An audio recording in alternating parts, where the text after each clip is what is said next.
Hello everyone. तो आज बात करने वाले खेसारी लाल यादव जी और अनुपमा यादव का एक बहुत ही बेहतरीन सॉन्ग के बारे में, जिसका पोस्टर आ चुका है और फुल वीडियो सॉन्ग का रिलीज डेट भी आ चुका है।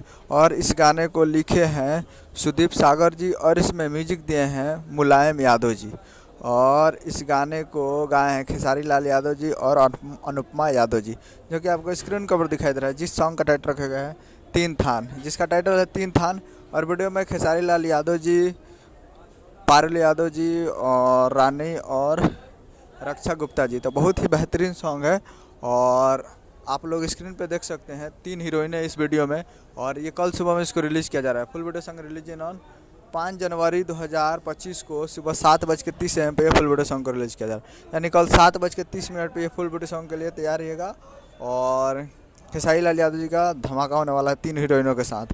तो बहुत ही ज़बरदस्त है। तो आप लोग कल सुबह में तैयार रहेगा। तो उम्मीद कर रहा हूँ कि वीडियो अच्छा और चैनल को सब्सक्राइब कर बेल आइकन प्रेस, ताकि इससे खेसारी लाल यादव जी के लेटेस्ट आता है वीडियो। अच्छा वीडियो को एक लाइक कीजिए, चैनल को सब्सक्राइब कीजिए। तो कल Khesari music world present Bhojpuri YouTube channel पर तैयार होगा सुबह 7:30 पर। तो मिलता है अगले वीडियो में, तब तक के लिए जय हिंद, जय भोजपुरी।